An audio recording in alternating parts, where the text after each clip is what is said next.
Hello, thank you for choosing to attend this presentation. So in fact, it's not one presentation I will do, it's three presentations, different, but on the same topic. The first one is called Entangled Photon Communication. The second one is called Photonic Router. And the third one is long distance teleportation. So entangled photon communication, what is it about? It's about transmitting classical bits like 0 or 1s using entangled photons. So now I'm going to tell you how it works. Well, here we have an entangled photon emitter, which is sending photons to two parties A and B, where A wants to send information to B. And as you will see, B is a little further from the photon emitter than A is. And just before B, in fact, and also a little further from A, is a light amplifier.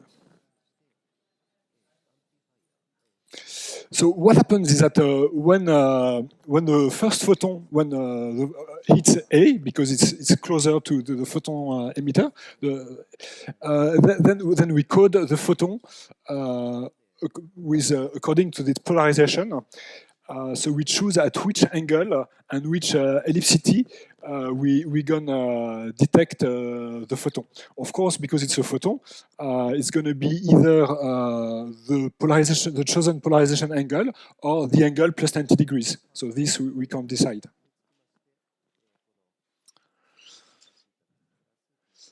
So how does it work practically? So here we have the photon emitter. Oops, sorry. Photon emitter, which sends the first photon through a polarization rotator, which is electrically activated to turn the polarization of the photon, which is initially linearly polarized vertically, to the desired angle. And then it goes through Pocal cells, where we imprint the ellipticity of the photon, and then we go through a birefringent crystal that will split the photon according to a vertical and horizontal direction, and before being detected on two separate photon detectors. So now that the photon have hit one of the two photon detectors, the polarization of the code is imprinted on the photon. So the sister photon being entangled to the first photon is now going to be amplified by something like an erbium doped light amplifier. So it's not one photon we're going to have, it's a million photons, and we can read the polarization of the single photon with a classical polarization detector, such as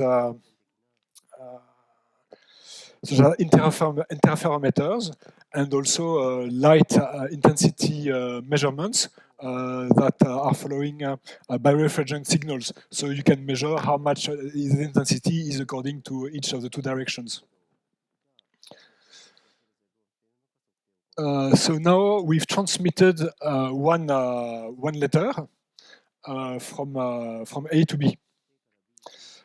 The thing is that we live in a real world, and some photons traveling from the source to A may be lost. So in this case, what happens is that the photon that arrives in B is going to be polarized in a random with a random phase. But statistically, a lot more photons will arrive as coded as they were coded in A. So what we do is that we set a number of identical received codes over a set number of successively received photons to detect a set information. So, for instance, with 90% loss or 99% loss fiber, we could say over 200 successively received photons. If I've got more than 10 showing the same letter, it's not the same polarization, but it's one of the two perpendicular polarization. We're showing the same code. It means that I've transmitted the code, and with this, with a good probability of having it right. With these numbers, you achieve, for instance, with these settings, only a 1% chance of having the code wrong. Of course, if you increase the number of photons you're listening to, you can increase, you can improve the probability. So the system is fast because coding a photon in A immediately changes the polarization of the photon traveling to B. In fact, the photon has almost arrived in B when you are coding the photon in A. This is because the photons were entangled. Now we've added a security check layer because it's an opportunity to send securely information. As we'll see, we can detect whether the communication has been listened to. Because if we capture or copy of some of the traveling photons traveling to B, there's no point to do it when they travel to A because they won't be coded. Well, if you capture or copy some of the photons traveling to B, while not encoded, this will decrease the rates of photons arriving in B, or this will decrease the ratio of photons in B encoded. It means that the thresholds you will have fixed earlier, the 10 received same letters, will not be reached, and therefore the information will not have been transmitted. So that's for the security.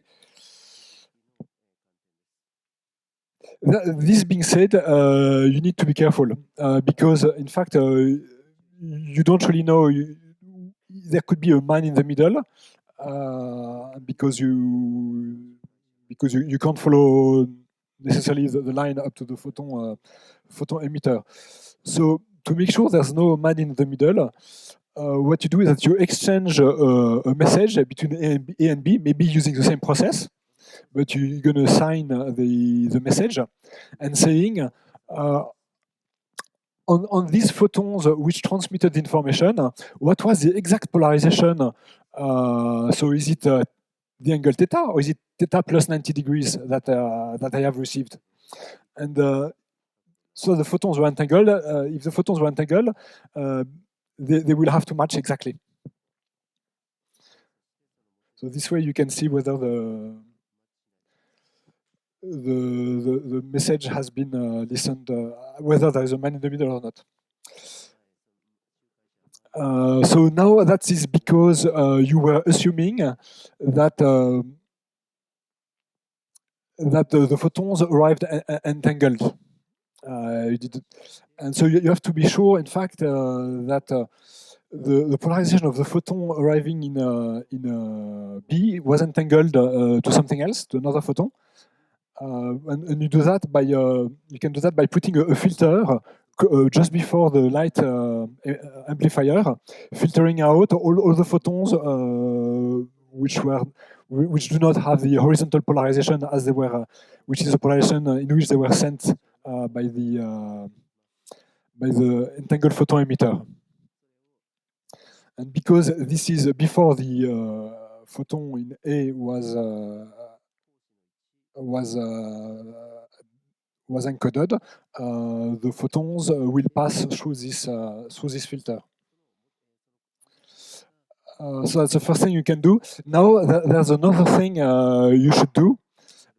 Is that when you think about it, is that in fact the quality of the line between the photon emitter and the B receiver, if the quality of the line was improved, then you could still get your quota of received information, and without notifying. So, for instance, if a spy goes and changes the line with 0.2 decibel per kilometer loss instead of your installed line of 0.40, he could capture half the photons, and you wouldn't detect it, because he has replaced his 40 decibel lines with 20 decibel lines, but captured half the photons. So to you, it looks like a 40 decibel line. So the best really is to monitor the travel path between the photon emitter and the data receiver. So in fact, what you do is that you just put the photon emitter, the line, and the photon receiver in the same box. Yes. So then that's the best way to escape this risk. This way. So how can you use this? How can you transmit the photons? Well, you can transmit the photons using optical fibers. So it means that with 200 kilometers, because the photon will travel 100 kilometers each way, you've got a 99% loss. If you want to take the extra security measure of having one side in one box, of course, it's going to be reduce the length by half. Or you can use a free space communication because a photon traveling from being emitted from a low orbit satellite to the Earth will lose only 14 decibels. So this system is compatible with low orbit satellite communication.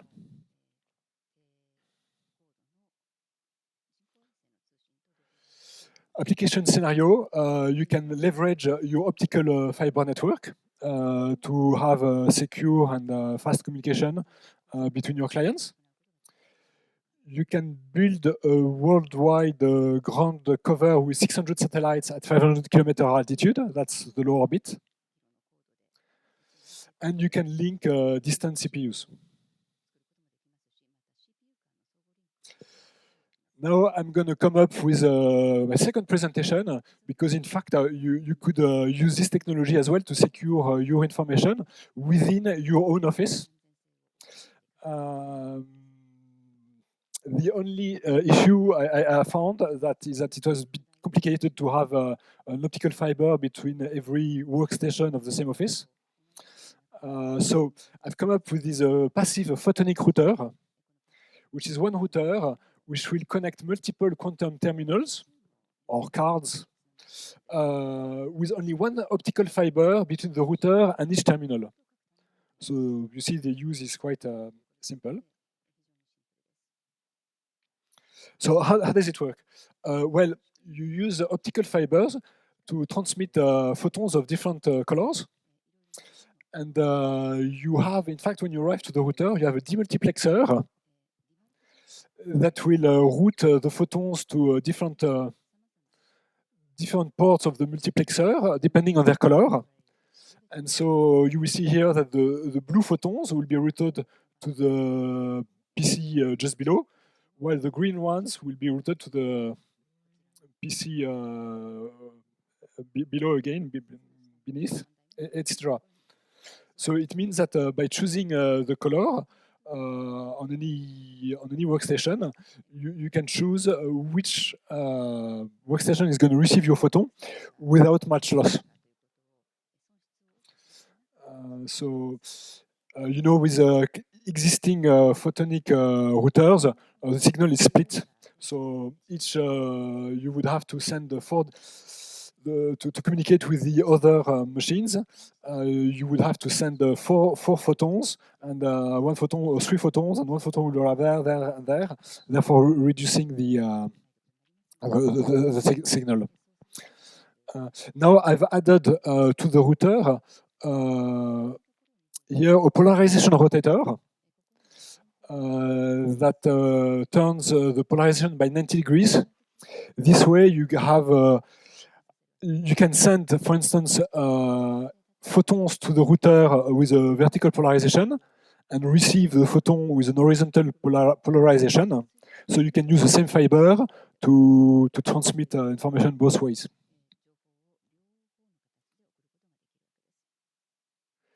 So much for the photonic router.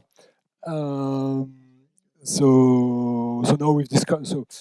We've described now so far a system for transmitting securely information between various appliances, but classical bits. Now I'm going to come up with a different scheme, which is to for long distance quantum teleportation. Here it's qubits we're going to transmit. So how does it work? Well, we first build an EPR channel, so Einstein, Podolsky, Rosenberg channel between A and B. That's what we want to build. How do we do that? Well, we send photons to A and B with entangled photons. And what we have here in green, in blue, sorry, is a non-destructive photon detector. So it means that it will detect the photons going through them without changing them. And just after that, we're going to put the photon in memory or in a long fiber, and our long-term and we communicate information between the two receivers, so that we know we're going to find out which photons both made it to the photon detectors in blue. And if the photons both made it, we're going to send the photon to the EPR channel port. And if not, we're just going to discard the photon. And we could even add a little electrical signal, signaling the client of the system that a photon will exit in a microsecond or something like this. So now we've got an EPR channel because we've got two entangled photons at both ends. And we can use that to do quantum teleportation, which is going to be a bit classical to people who know a bit the matter. So we have here, we use our EPR entangled photon communication channel in green. And what we want is to transmit a quantum bit carried by a photon from A to B. So we have here the incoming photon A, which is going to cross through the control gate of control gate made which works on successively passing through photons. So the first photon being the control photon, the second photon being the controlled photon. Right? So we've got our photon coming here, then through the control gate. Then we've got the photon coming out of the EPR channel being controlled and by the control gate. And of course, we read after that, we make a Bell measurement of this photon. And we've also made a Bell measurement of the first photon after it has passed the control gate of our control gate. And of course, we transmit this information of the Bell measurement to the other side, where we apply, depending on the Bell measurement, one of the unitary gates, which will put back the quantum bit to what it should be according to the teleportation scheme. That's so now you may have some questions. What are these non-destructive photon detectors, and what are these successively controlled gates? How do they work? Well, they use the same technology. So all these schemes works with a 780 nanometer bandwidth, because they use the rubidium-87 atom within a cavity. And the fidelity, so this is an experiment that was carried out by the Planck Institute in Germany. And this will detect the presence passing through of the photon with a fidelity of the detected photon of 96%. And you can shoot at 576 Hertz to detect the incoming photons. Now, so this is for the passive photon detector. Now, for the control, for the CNOT gate, what they've done is with the same technology. So, rubidium atom within a cavity, they've done a control flip gate, which we transform into a control NOT gate, which has a 76% fidelity. So the first photon going through the gate will change the state of the rubidium atom, and the second photon will be reflected differently depending on the qubit carried by the first gate, by the first photon. So this is how this control NOT gate works. So now I've described how to transmit securely photons, classical bits, how to do a passive router for photons, and how to transmit qubits over long distance. Now I'll tell you what we do at Carrousel. Well, we have other data security patents, and we also are active in green energy, and we are happy to license out our patents. Thank you very much for attending.